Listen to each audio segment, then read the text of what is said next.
Affaires publiques, l'émission politique de Judaïque FM, présentée par Alexis Lacroix. Manuel Valls, bonjour. Bonjour. Bonjour Monsieur le Premier ministre, c'est un grand honneur de vous recevoir aujourd'hui à Judaïque FM. Ça faisait un moment que vous n'étiez pas venu dans nos studios. Alors là, nous parlons par téléphone en raison du coronavirus, de ses conséquences. Vous êtes en direct de chez vous à Barcelone. On va commencer, si vous voulez, par évoquer justement la situation sanitaire et sa gestion, entre autres thèmes, parce que nous avons un menu chargé aujourd'hui. Comment jugez-vous la réponse globale des grandes démocraties occidentales à ce séisme sanitaire de grande ampleur et presque sans précédent depuis la grippe espagnole des lendemains de la Première Guerre mondiale? Grippe espagnole qui, je dois le dire, d'où je parle, qui porte mal son nom, puisque elle ne venait pas d'Espagne. Vous avez Absolument. Raison, une pandémie, une épidémie sans commune mesure avec ce que le monde a connu. Et évidemment, le monde moderne, avec à la fois le nombre de morts, de gens touchés par ce virus, et puis les conséquences économiques et sociales qui malheureusement sont devant nous. Moi, je crois qu'il faut dire la vérité. Aucun grand pays, aucun État, aucun gouvernement dans le monde occidental n'était préparé à cette pandémie, à faire face à une épidémie qui paralyse ainsi pendant plusieurs semaines en obligeant les citoyens à se confiner, qui paralyse notre industrie, notre économie, les activités touristiques, culturelles, et qui nous empêche d'exercer une liberté fondamentale qui est d'aller et de venir. Donc, aucun pays n'était préparé à cela. Nous étions préparés à des pandémies ou à des épidémies que nous avons dû affronter par le passé, avec des protocoles qui prévoyaient des fermetures, du confinement partiel au niveau d'un territoire, d'une ville, d'un quartier, mais jamais à ce niveau-là. Et c'est pour ça que les procès, les accusations, les mises en cause aujourd'hui sont faciles, même s'il faudra de toute façon revenir sur ce qui s'est passé pour en tirer toutes les leçons afin d'affronter demain d'autres défis de ce type. Alors justement, Manuel Valls, vous venez d'y faire référence, il y a un certain nombre de procès qui vont avoir lieu, qui commencent à avoir lieu, de mise en cause des institutions de la République en France, et face à cela, notre ami, le philosophe Alain Finkielkraut, déclarait il y a 3 jours chez nos confrères de I24 que ça lui paraissait particulièrement insupportable de mettre en cause les institutions de la démocratie française. Est-ce que vous partagez son avertissement? Mettre en cause les institutions, bien sûr que c'est insupportable. Il faut faire attention, bien sûr, à tout ce qui est utilisé à l'occasion de cette crise, de ces drames, pour remettre en cause tout simplement la démocratie, sur fond de crise de confiance, d'ailleurs, à l'égard des institutions et de cette démocratie. Et cette crise de confiance, elle est profonde depuis longtemps en France. Mais après, nous sommes dans une démocratie et le rôle du Parlement, de la presse et même de la justice, c'est de faire toute la vérité, toute la transparence possible pour savoir ce qui s'est passé et pour qu'il n'y ait pas de zone d'ombre, pour ne pas alimenter d'ailleurs toutes les théories du complot. Mais Finkielkraut a raison, faisons attention à tout ce qui, derrière des démarches qui apparaissent de bon sens, peuvent représenter d'une forme ou d'une autre une remise en cause de notre démocratie. Je pense que les responsables politiques doivent toujours répondre de leurs actes, des impréparations, et il y a eu dans tous les pays les mêmes débats sur les masques, sur les respirateurs, sur l'état de nos hôpitaux, sur le fait qu'on a sans doute réagi trop tard, d'un jour, 3 semaines. C'est plus facile à dire aujourd'hui qu'il y a évidemment quelques mois. C'est normal qu'il y ait ce débat, mais ça ne doit pas être l'occasion d'une remise en cause, tout simplement, de nos démocraties.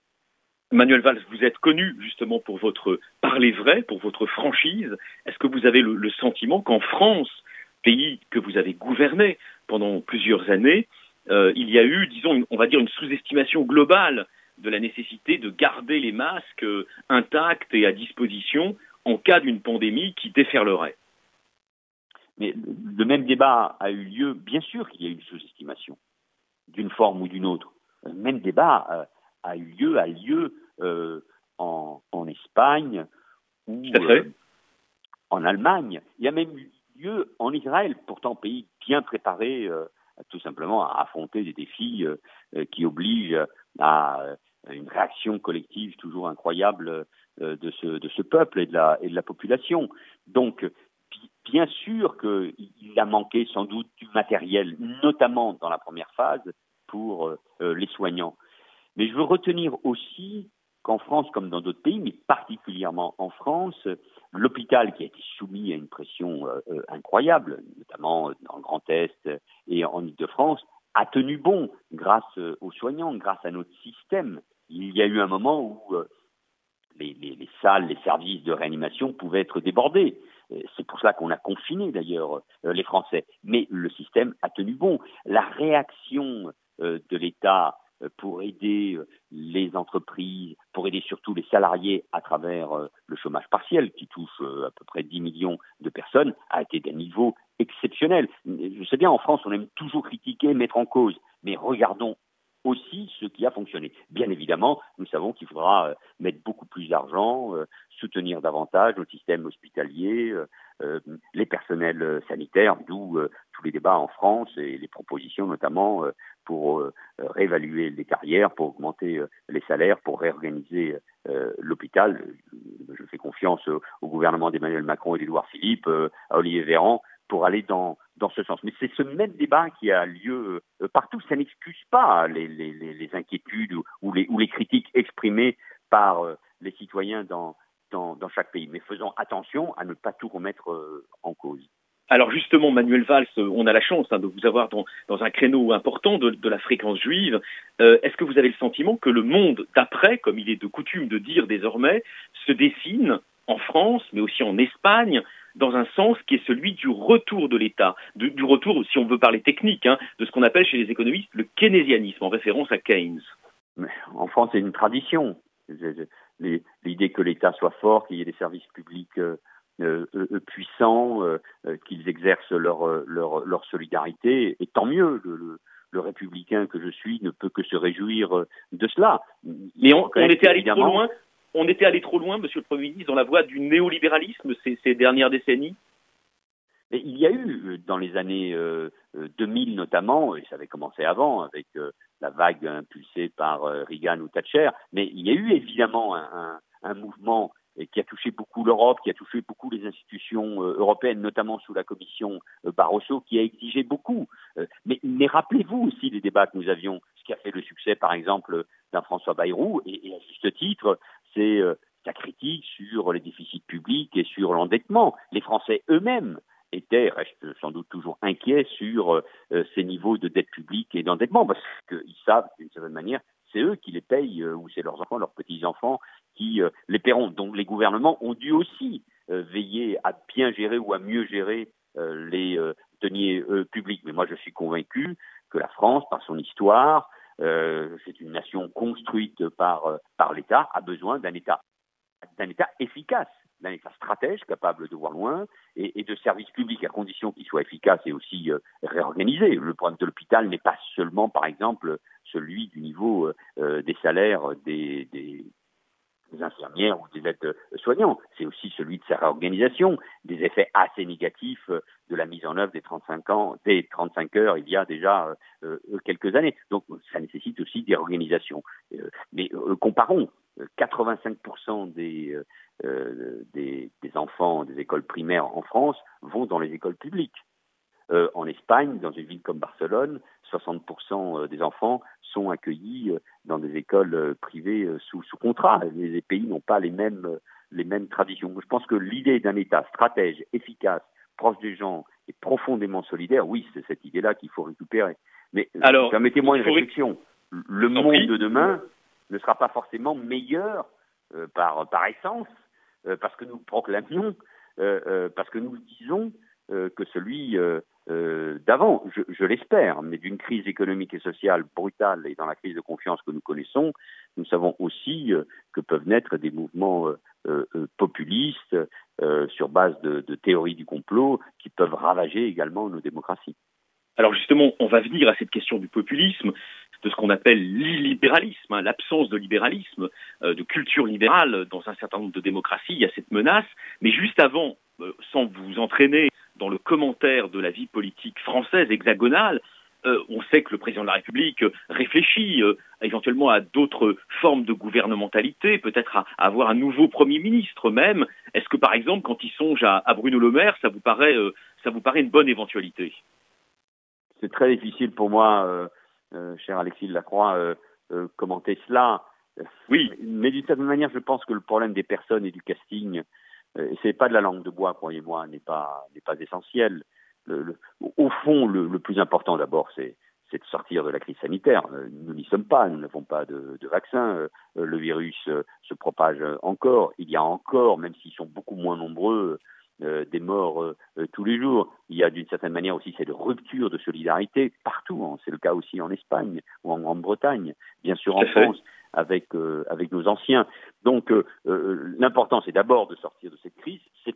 C'est évidemment de se préparer à affronter les conséquences de la crise économique et sociale avec des niveaux de chômage et de pauvreté qui peuvent être insupportables. Et c'est de définir au fond pour le président de la République une stratégie pour les années qui viennent autour de la souveraineté européenne sur le plan industriel et sanitaire, de la récupération évidemment d'un État davantage solidaire, de cette transition écologique qui me paraît toujours important. Au fond, c'est de redéfinir les priorités, pas seulement pour le quinquennat, mais tout simplement pour le pays. Les questions d'hommes, de femmes viendront après, mais j'ai déjà eu l'occasion de le dire, il y a une forme d'indécence à parler des personnes ou de la petite politique, même si c'est la vie dans la démocratie, face à ce qu'ont connu les Français, ce qu'ont subi les Français et les peuples d'Europe et du monde, qui d'ailleurs, d'une manière générale, se sont comportés avec beaucoup d'abnégation et beaucoup de discipline.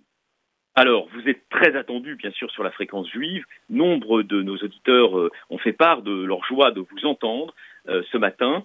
Et lorsque donc on a annoncé votre entretien, on a eu des messages d'auditeurs, d'auditrices.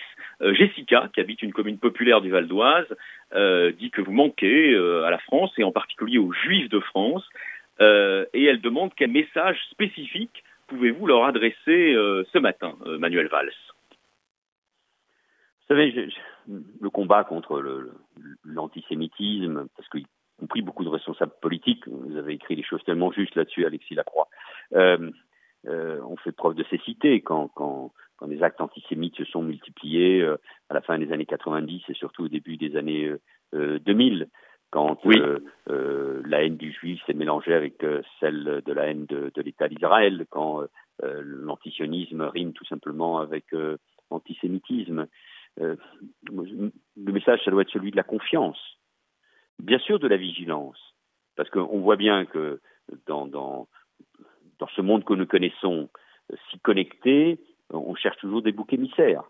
Et les grandes pandémies dans l'histoire ont souvent montré du doigt les Juifs comme les propagateurs de ces épidémies, de ces virus. C'est la base même de l'antisémitisme et des théories complotistes. Donc il faut être vigilant, il faut être exigeant dans le combat contre cet antisémitisme qui se propage notamment sur les réseaux sociaux, mais c'est aussi un message de confiance qui est toujours le même que je martèle. La France a besoin de cette part de judaïsme, a besoin des Français juifs, a besoin de ce rapport incroyable et inouï avec sa part d'elle-même, de son âme, qui est aussi le judaïsme français.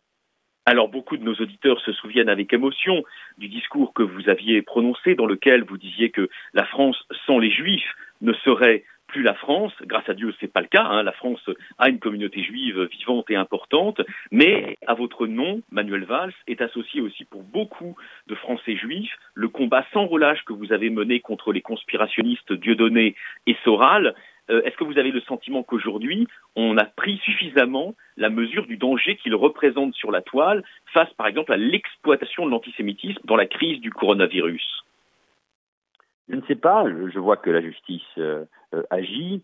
qu'il ne faut rien laisser passer de ces mots. C'est le cas encore, je crois, d'une vidéo qu'il a publiée il y a peu et qui puait évidemment une nouvelle fois l'antisémitisme. Qui ciblait un certain nombre de personnalités juives, dont Agnès Buzyn d'ailleurs.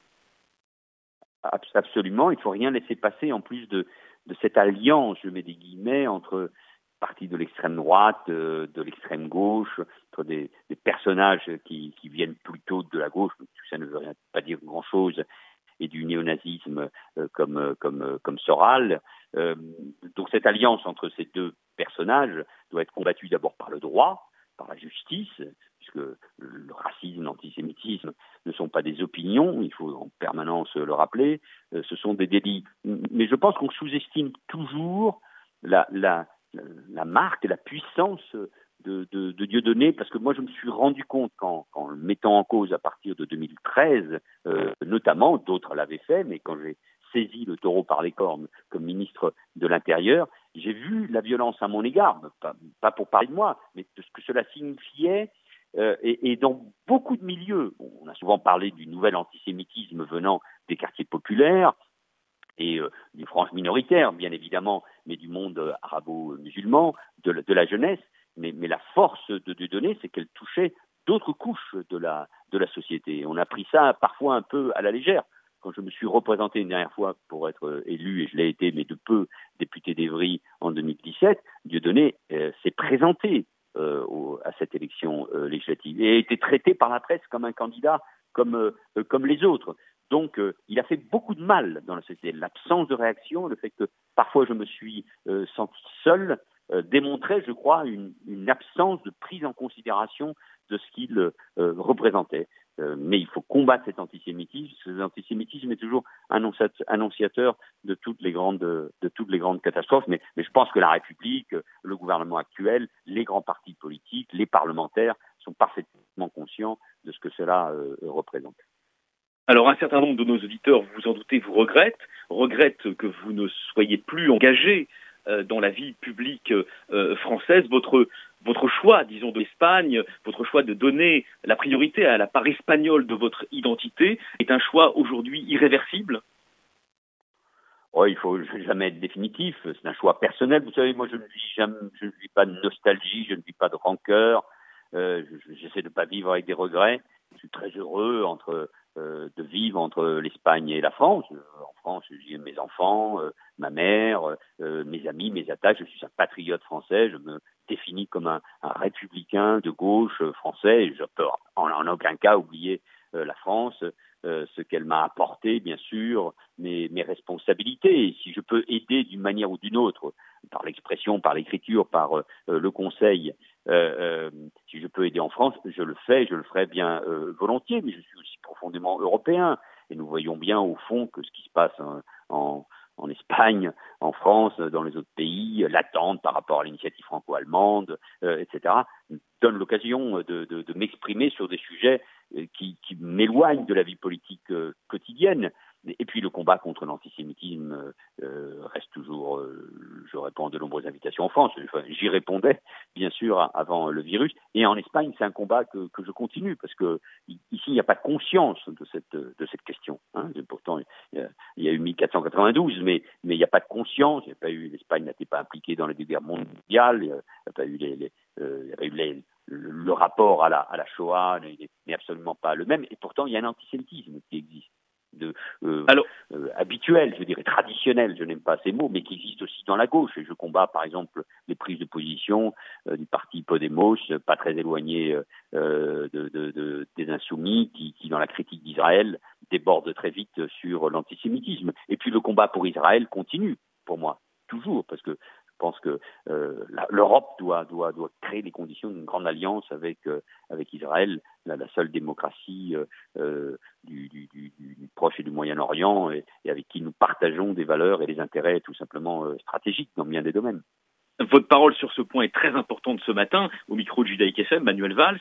car il y a donc un contexte, vous le savez, où l'Europe, par la voix de Josep Borrell en particulier, fait entendre des avertissements à l'annonce par Israël de la probable annexion de 130 implantations et des rives du Jourdain. Vous en pensez quoi, vous, personnellement? L'Europe est dans son rôle ou elle outrepasse son rôle? Non, l'Europe doit jouer son rôle, notamment quand il s'agit de rappeler un certain nombre de principes et de règles du droit international. Et ce qui me paraît le plus important, c'est de sortir du langage diplomatique qui est totalement daté. Je prends des exemples, revenir aux frontières, et en mettant des guillemets, revenir aux frontières de 1967, les mêmes mots justes, d'ailleurs, les Palestiniens ont droit à un État viable, Israël a droit à sa sécurité, Jérusalem doit être la capitale de 2 États. Si on est toujours dans ce type de discours et de mots, ça sonne bien aux oreilles, mais c'est totalement inefficace et ça ne correspond plus à la réalité de ce Alors qui se passe. justement, Manuel Valls, la réalité justement, Manuel, vous la connaissez bien Israël, vous connaissez bien les territoires, c'est qu'il y a aujourd'hui donc 130 implantations et il y a un certain nombre de personnes dans le spectre politique israélien qui préparent déjà donc ce scénario au fond où il y aurait une coexistence possible dans un futur État binational. En tout cas, c'est une hypothèse qui, au sommet de l'État israélien, est évoquée de plus en plus.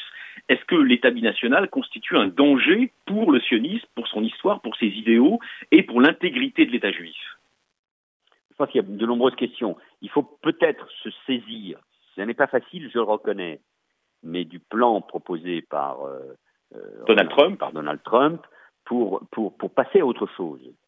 Et pour, d'une certaine manière, tenir compte de la réalité, pas seulement de la réalité géographique, territoriale, mais aussi des évolutions de ces 30 dernières années. Le Proche et le Moyen-Orient ont totalement changé, et pas seulement après la chute du mur de Berlin. Le rapport entre Israël et les pays arabes sunnites n'est absolument plus le même. Le grand danger pour la région, pour tous ces pays, c'est évidemment l'Iran. C'est la confrontation aussi entre différentes grandes nations ou vieilles nations, la Turquie, l'Iran, c'est la présence russe, c'est le retrait progressif américain, nous l'avons vu en Syrie, notamment avec le refus d'Obama en 2013 de bombarder les sites stratégiques du régime syrien. Donc il y a eu des changements profonds. Donc il faut saisir ce plan pour dialoguer, parce qu'évidemment le dialogue est indispensable. Et avec de nombreuses perspectives. Jérusalem, c'est la capitale d'Israël. Il faut en tenir compte. C'est une réalité qu'Israël connaît depuis des années. Donc cette reconnaissance, elle va aller d'une manière ou d'une autre de soi. Il faudra passer par là. Moi, je pense qu'il faut un État palestinien. Parce que je pense qu'en effet, sinon, les défis pour l'État israélien seront extrêmement compliqués. Comment on l'organise dans ce qui est aujourd'hui un État qui n'est pas souverain au sens classique du terme. Et il faut donc que les Palestiniens se saisissent de cette occasion. Ce n'est pas facile pour eux. Pas facile non plus parce qu'ils sont dans une situation politique extrêmement complexe. Mais tout n'est pas rejeté dans le plan Trump. Et si l'Europe veut peser, elle doit aussi être capable d'évoluer et de se saisir de cette nouvelle donne au fond dont la marque, c'est la réalité sur le terrain. Et Jérusalem sera la capitale d'Israël.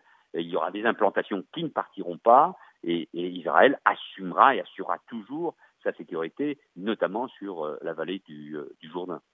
Alors, mais derrière cela, il y a un concept. Il ne faut pas humilier le peuple palestinien. Il ne faut pas l'humilier. Il faut qu'il puisse y avoir derrière toujours une solution qui n'est pas celle dont on rêvait ou dont il rêvait il y a quelques années ou quelques décennies, mais tenant compte de cette réalité, tenant compte aussi de la réaction des pays arabes, des pays du Golfe, de la situation géostratégique qui n'est plus la même et où la question palestinienne n'est plus au cœur de l'agenda. Nos auditeurs apprécieront, Manuel Valls, la précision et aussi le franc-parler de vos analyses. On a encore 5 minutes ensemble. Qu'est-ce que vous aimez en Israël? Vous avez souvent l'occasion de vous rendre dans l'État juif. J'aime beaucoup de choses parce que je me suis rendu encore au mois de septembre. Vous vous rendez compte pour mon voyage de noces. Donc c'est une terre, mais c'est une terre où résonne tellement l'histoire, la banalité de là où nous venons, à Jérusalem ou à Safed, on vit quelque chose qui est inouï, qu'on retrouve pas ailleurs, au-delà des paysages, du soleil, de la mer, du désert, de la mer morte. Mais il y a quelque chose qui nous touche profondément, parce que notre civilisation vient aussi de là. Et ce mélange de religion et d'origine est évidemment tout à fait exceptionnel. Mais ce que j'aime en Israël, c'est l'optimisme. Dieu sait que c'est difficile, il y a la guerre, il y a la menace, il y a le terrorisme, situation économique compliquée, il y a la pauvreté aussi, le libéralisme a laissé aussi des traces en Israël, mais il y a une volonté de s'en sortir. Au fond, c'est un peuple qui a toujours un projet, qui voit loin. Alors, c'est parce qu'il y a le danger, c'est parce qu'il y a des femmes et des hommes qui sont engagés dans l'armée, qui défendent ce pays, sans doute. Bien sûr, mais ça n'est plus l'Israël de 1948, des kibboutz, de l'après-Holocauste. C'est autre chose, et c'est ce dynamisme et c'est cet optimisme dans l'avenir qui donne une force particulière et qui manque parfois dans ce qu'on a appelé la vieille Europe.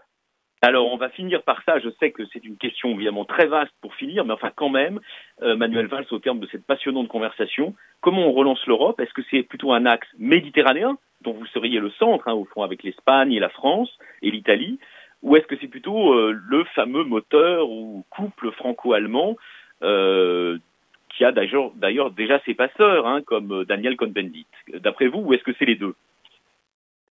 C'est un peu tout cela. La Méditerranée, bien sûr. Et l'Afrique, parce que c'est le continent de demain, sur les questions migratoires, sur la jeunesse, sur les investissements. La population de ce grand continent si proche va doubler, va tripler en très peu de temps. Donc c'est pour l'Europe son horizon. Mais je pense qu'il ne faut pas que le débat en Europe soit uniquement un débat nord-sud, entre les pays du Sud et de l'Europe. Et c'est pour ça qu'au cœur, l'alliance franco-allemande, le moteur franco-allemand, comme on dit, est essentiel. Ça ne règle pas tout, et on voit bien, à 27, mais c'est essentiel. Et moi, je crois que l'Europe peut mourir. L'Union européenne, les institutions, peut sortir de l'histoire si elle n'est pas capable d'être solidaire et de changer aussi, et d'être davantage forte, moins naïve, plus souveraine dans le domaine alimentaire, dans le domaine du médicament, dans le domaine de l'industrie, notamment avec des batteries électriques, dans l'utilisation de ses finances, dans le rôle de la Banque centrale européenne qui a beaucoup évolué grâce à Draghi et désormais grâce à Christine Lagarde. C'est cette Europe-là qui doit être une Europe puissante et souveraine, qui est une union, une fédération d'États-nations. Moi, je crois aux États, aux nations. Les frontières ne disparaissent pas, mais c'est une union au service des peuples et des pays. C'est là où se joue, et c'est pour ça que l'initiative franco-allemande, Merkel-Macron, était très importante. Maintenant, il faut convaincre les autres pays. Voilà, la souveraineté européenne reste pour vous un horizon indépassable dans les années qui viennent. Dans le monde d'aujourd'hui et de demain, face à la guerre commerciale et politique entre la Chine et les États-Unis, face à la Chine qui veut conquérir aussi une partie de ce monde, ne soyons pas naïfs, face aux défis de l'Afrique, je vous le disais, notre horizon, pour défendre nos valeurs et la démocratie, oui, l'Europe doit être forte, seule nous ne pouvons rien. La France a son mot à dire, un message toujours très puissant, des valeurs universelles à défendre, mais oui, l'Europe reste pour moi un horizon indépassable dans lequel nous affirmons à travers elle notre souveraineté, notre civilisation et nos valeurs démocratiques. Merci beaucoup, cher Manuel Valls, d'être venu délivrer ce message à Judaïque FM et donc aux radios juives en totalité. On vous souhaite une très bonne fin de semaine, un bon Shabbat à tous nos auditeurs. Et la semaine prochaine, c'est à votre place, ce sera Lucas Elalouf, qui est un élu socialiste du 18e arrondissement de Paris. Merci beaucoup, cher Manuel Valls. Merci à vous.